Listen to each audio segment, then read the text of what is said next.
I had the great opportunity to go to the former Soviet Union, and there I was to attend a gathering to give a shiur in a place that was secret because it was outlawed at that time. You weren't allowed to teach, you weren't allowed to learn Torah.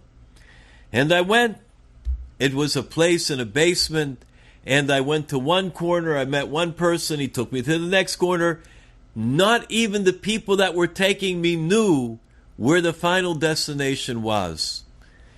Suffice it to say, that shiur that evening was unbelievable.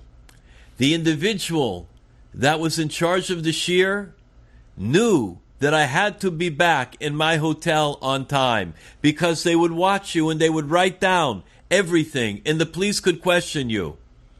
I got up promptly at 10 o'clock in order to leave so that I would be in the hotel before the curfew.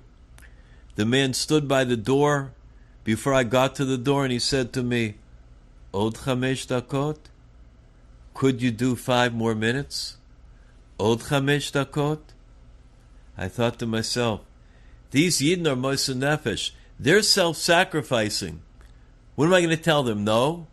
I sat back down. I did 5 minutes more. Once again, I stood up to leave. He stood by the door. Od 5 dakot. Another 5 minutes. How can you refuse Yidden that are so thirsting for Torah? Lo rav lalechem lo tzom lamayim kim lishmos devar Hashem. I sat back down. Another 15 minutes. I got up to go. He's standing by the door again.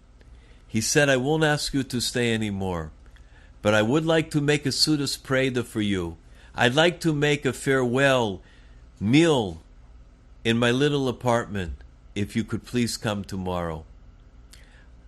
I prepared to go in the morning, and I thought to myself, I want to give him a gift. They can't get anything there. I had left a siddur.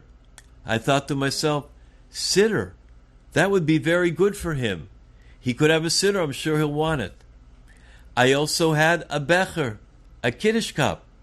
And I thought to myself, kiddush cup, I'm sure he would want it. It didn't grab me though.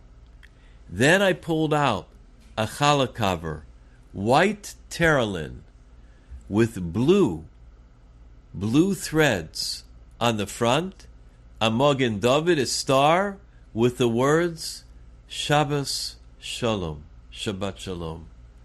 That grabbed me. I put it deep into my flight bag, and I went.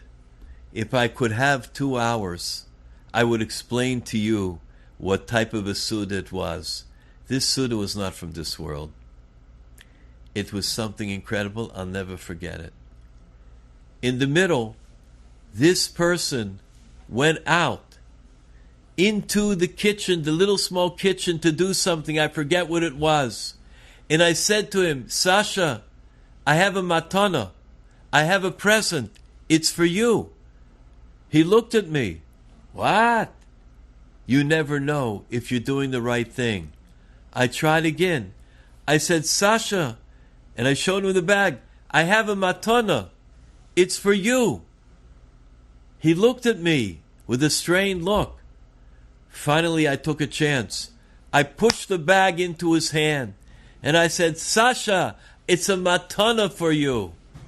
Sasha went, opened it up, and when he saw the white cloth with the blue Magen David and the word Shabbat Shalom, he began to cry, demose, tears. He took me into the small little foyer to his apartment. He showed me in between 2 old crumbling books on the top shelf. He took out a white paper napkin. He unfolded it and gave it to me. It was a white paper napkin with blue marker on it, a blue Magen David, a star, with the words, Shabbat Shalom. He took my cover, put it back, and he gave to me his paper challah cover.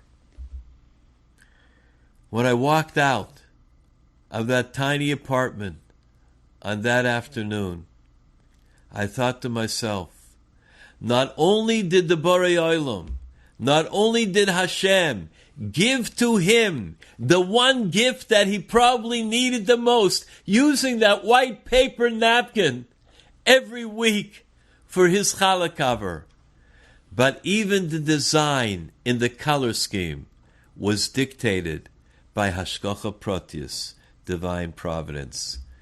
Chag Someach Besuros Tovos.